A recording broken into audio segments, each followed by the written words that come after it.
Hello, everybody. Welcome back to 52 Topics with Frank Fiordilino.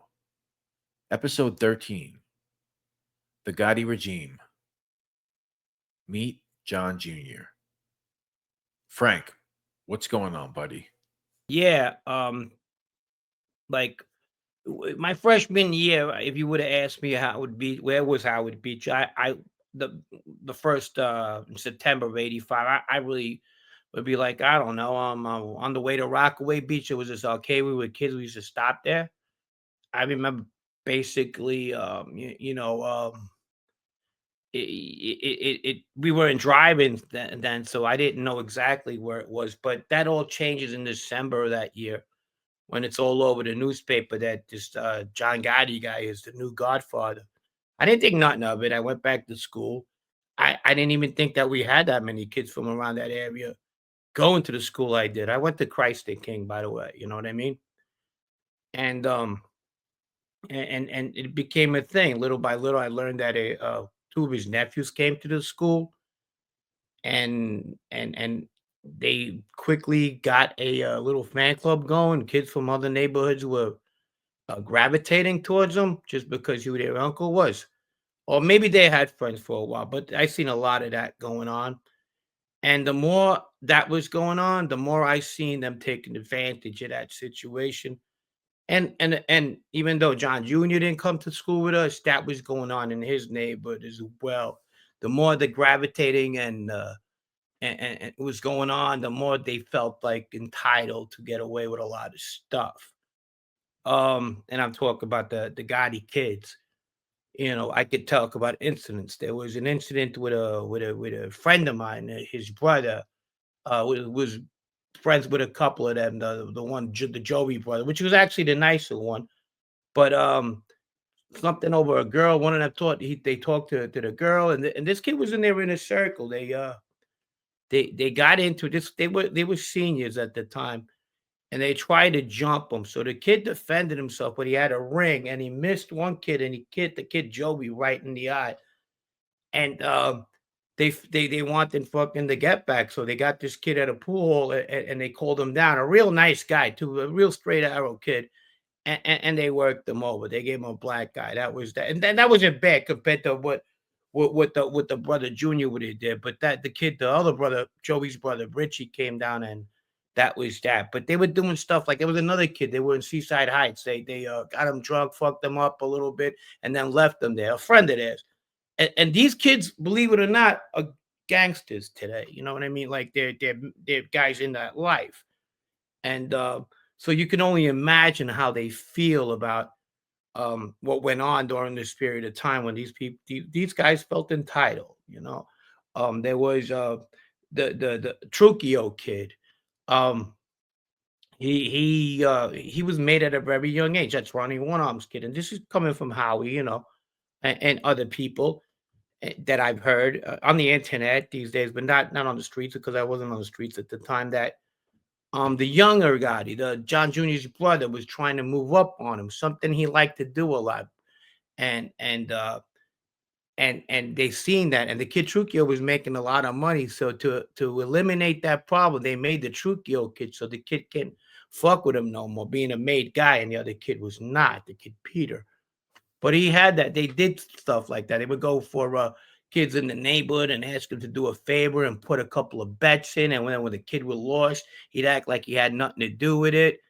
And then when the kid was like, "Well, I don't have this kind of money," he goes, "Well, ask your parents. I mean, what are you gonna do? Rat me out? Then you're a rat. So use that fucking double-edged sword with them, or the catch 22s. Very, very good for that. And the older brother, was just like that too. He used John A. Light all the fucking time to do stuff. And then, but we'll get to that. And then eventually, uh, gave people the green light to like. I didn't tell him to do that stuff. I remember when he did that. Yeah, you guys you guys want him, go get him. And he did shit like that. There was an incident with my friend I grew up with, Paul. He got into it with Patsy Conti's nephew. So you had these fucking 28-year-old guys come down there and just work the kid over with pool sticks, nonetheless. 28-year-old guys picking up on a fucking 19-year-old kid. You know what I mean? With pool sticks. I mean, and it seemed like they were untouchable, and he loved it. He loved the fear. He loved that. But so if this was going on in places like my name, and his friends were doing the same shit, and at the end of the day, they would just go out to Junior say, "Ah, fuck him, who cares?" At the end of the day, so imagine what he was doing in his neighborhood, in Woodhaven, in Ozone Park. There's hundreds of stories like this. You know, there's an incident at the bar. I think you heard this where there was just stabbing. The kid got stabbed, and then the kid Yeah. who witnessed the Yeah. stabbing with Junior there, allegedly, okay, but there's a big question mark on this one. Later was found hung, and Yeah. and uh, and it was and it seemed like he didn't hung himself. He was the only witness there. So all this was going on, and by the time I think what happens is by the time his dad goes to prison, he starts like eliminating himself from these crimes and these things he did. All these people he pissed off, figuring, look, I'm made now. I'm gonna go to a structure that's the mobster, the Gambino family, and eliminate suspicion from anything I had to do. And he would put that on the street. I don't know this guy. Well, I didn't do this with him, or I didn't know, like and a lot of his own people even felt disrespected. I mean, there's one thing where and I was actually in the place, not knowing it was John at the time, but three bouncers out of three bouncers or four bouncers got shot in a place in Middle Village that was sent by John, according to John A. Light, John Jr., according to John A. Light, where they got shot because they want to unionize bouncers. And that place was a place ran by Vito Guzzo. That shit, you remember that kind of shit. And then years later, it's like, Wait, well, yeah. hold on a second, because people hear that a story came from John A. Light, so automatically, oh, it can't be true, right? So just break down that situation real quick. I don't want you to gloss over it. This is a place that Vito Guzzo is running. He's got bouncers there who he's employing. What's the beef? What's going on? Well, yeah, well, it's Vito Guzzo's place. He runs it for another Colombo guy, and he has bouncers there. When he has these bouncers there, he's told by John A. Light that these guys either come talk to me about unionizing bouncers, something we're all going to do together, or not to show up to work. Vito told them, show up to go ahead, show up to work. Don't worry about it. And they did. John came down and he shot three or four of them. And he gave them all leg shots just to prove that he was trying to send a message. With that, it was later that it was John didn't do stuff on his own. John A. Light, stuff like that of magnitude. Unless John Jr. Knew about it, you know what I mean. He could have probably get into a fight at a club, shit happened, Right. but something where he has to go and shoot three bounces in some club where other wise guys had something to do with. You Yeah. knew you knew that was the makings of Junior. Right, right. Let's go back to the beginning for a second, because you're at Christ the King.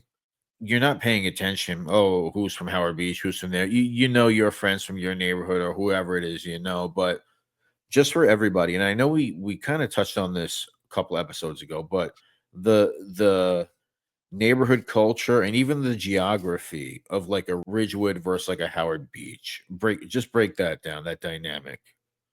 Yeah, we have buildings, some four-story buildings, some three-story buildings. On the side, an occasional duplex, some duplexes, but we didn't have water all over us. We had train tracks.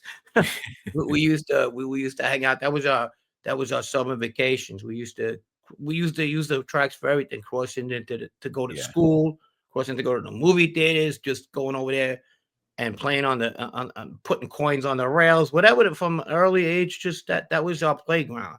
So it was a little different, but it was a lot different than where most of us came from. Most of us came from Bushwick. That was like a mile down the Brooklyn border, and instead of it was like it was like paradise for us instead of like burnt down tenements.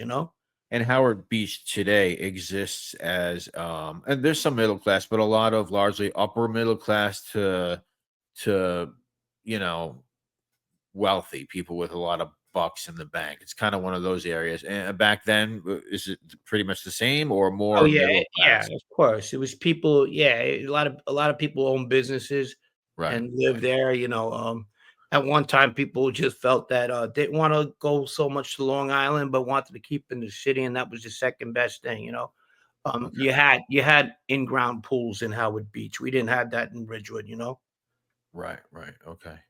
Okay. Yeah. So by the time Senior goes away, 1992, and maybe it was brewing before that, I'd like you to go over it, but I'm getting a sense of Gotti mania. Wow, this is really intriguing. Wow, very interesting. A guy from Queens turns to a lot of resentment building up in the streets, especially amongst some of your peers and maybe even yourself. Well, it wasn't listen, it wasn't a Howard Beach, Ridgewood thing by no means. It was, we used to see them in clubs or something, and I'd seen the resentment coming a lot from people we even used to fight with, saying that this shit's getting old, not liking this guy or this or the family, what they were getting away with. I remember going to a pool. My friend was going out with a girl at Howard Beach, and we went to her house. She invited us to the pool. It was me, the certain friend, and another friend. We went to the house, and the next thing, while we're coming out, there's 20 guys outside because the one guy, the one Gotti kid, Peter Gotti, liked this girl, and therefore they just waited outside. So that was the thing. Imagine living in that neighborhood. Fucking, you had to be like, um, lower yourself to these people, even when you were right. And I could see it wasn't only us because we had isolated incidents, but we had them though, you know? Yep. Um, But that's really interesting because, like, me as an outsider, right? I know as like a rule that there was a lot of people in that neighborhood that loved him. I mean, his funeral was like this big spectacle. So like, are you're speaking strictly from a criminal's perspective, I assume, not like the neighborhood people like, oh, John Gotti, the fireworks, to this, to that. He's a good man. Like you're speaking of like from a no, criminal perspective, because the picture that a lot of people get painted is, of course, that everybody loves him. Everybody loves this, Gotti that. The neighborhood rioted for him when they were right. doing this. So, what perspective are you No, speaking of? no, no, not at all. I'm talking about everyone, and everyone's, Everyone. yeah, of Interesting. course. Yeah, and these people that loved them, their kids didn't live in that neighborhood or got exploited or used by his kids just because he was who he was. That was their thing. Believe me when I tell you. Um, and what happened, I think, when his dad goes away, he probably thought about it and said, "Wait a minute. I burnt a lot of bridges. I'm not gonna do this thing. You know what? I'm just gonna go into doing things that mobsters do. Keep low key and have different friends. Go paintballing with Michael Dillonado, Mikey Scars, upstate New York, and his friends, and kind of like alienate from the guys I used to have do these fucking things for me. And um, uh, one of them was like, Alite, and he even had like, O'Kane go explain to Vito that he has nothing to do with us no more, and Vito Guzzo, and, I don't know why. I think today if O'Kane would have found out he went for his 302s, I don't think he would have helped him, and, in that case, anyhow, while he's trying to alienate himself, we're getting deeper and deeper into. I mean, my friends were doing big things at this time. We were getting it in, if you want. I think by 95, 96, a lot of these guys from their neighborhood and our neighborhood start hanging out together. Is it because they have same like captains, or in their families, or just because we grew up together? The whole Gotti thing wasn't a thing. No, at this point, his dad was in for 4 years. You know what I mean? We weren't worried about that. Matter of fact, we didn't have that kind of like, oh, yeah, watch out because they're coming here, because we did stick by each other. But by 96, 97, half of my friends go in jail, but we're getting other kids to start coming and hanging out around us. Vito's still around. And at one point, I remember even Anthony Tabita broke in a friendship with the Antonucci brothers and Vito, and that came out of Vito protecting Joe all the time, and Joel Kane, because Joel Kane had a beef with them, and we already been talking to the Antonucci's for 6 years at that point. This is way after the battles we used to have in high schools. Um, so they made them make amends. We were becoming bigger and bigger with other guys from neighborhoods. Some of us that I grew up with went their own ways, got married. Some guys just stayed in that kind of lifestyle, and we were starting to really, really, resent what we used to think that was bigger than us. You know what I mean? So you think that was a part of your guys coming together from like these different areas? Did you really all share that same resentment of the Gotti I regime, believe so to so. speak? Yeah, I believe so, because at one time they were all getting together to go after, let's say, guys that were loyal to Junior. If Junior said, "Hey, he's not around us no more," we were looking. Now we weren't looking for him like 24/7, but if we did get him, we would remember the things that they put us through, and then we went from there. One of them, I we believe, even shot the kid Paul in the leg one time. Okay. So, they were masked. He was in his car. They went there, and it happened while they were looking for him in an incident that Paul had a argument with one of the girls, this Frankie with DC was going out with, and later on, they didn't catch Paul, but they caught Ralph, because we told Ralph to go home. They're coming down, and when they came down, Ralph being Ralph was like, "Yeah, who's looking for who? Who you looking for?" Like he thought he could be friends with them, and they just Yeah. grabbed and beat him up. Um, Jeez. yeah. So you had these poor guys like 28, 29 years old, 30 years old, beating them up. And the next day or a couple of days later, they shot Paul in the leg, while he was in the car. And that was that. So you had all these kind of incidents that were going on with different people. So I remember talking to Ronnie G and telling me that not Ronnie G. Actually, I didn't. It was Joe Marley telling me that people like Vinny didn't even like the John Gotti. I know you see that picture with them together, but you know how that goes. You know how the mob is. Vinny Asaro. Yeah, Yeah. yeah. Interesting. I wonder where that would be. Maybe because of all the press and Arrogance, all the ego, maybe both of them having the all the same ego. It could right, be a right. 'Cause they come from number the of same area. yeah, it could be a Yeah. number of things, but that was it. That was going on. That was going on. It was difficult being from other families and living in that neighborhood, if that makes sense at that time. And it wasn't so much probably John Senior, but the younger people that made it a thing. It was Yeah. like a It's comp. interesting though, because at one point you did have Vic Musso and Joe Messino living in Howard Beach as well. Oh Uh, yeah, yeah, yeah. And you had the and bagel guy too. you had He was Didone had a big yeah, and you had some You had Genovese guys living there. You had a lot of the yeah, Queens mobsters living there, a lot and of the Queens, yeah. yeah. Um, but at the end of the day, when he was there, it would seem like it was his town, and hi- Right. his um his kids fed off of that. They fed off of that, see, we didn't get away with that shit in my neighborhood. If we acted like that, we had problems from our families. You understand? Yeah, yeah. But then again, during the time that they do get this kind of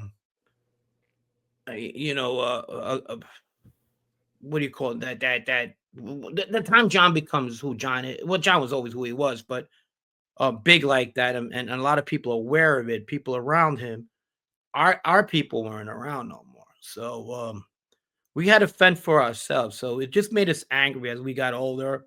I mean, we weren't. It wasn't a case if you can't beat them, join them. We weren't joining them, and we just did our things. And gradually, it worked out for us.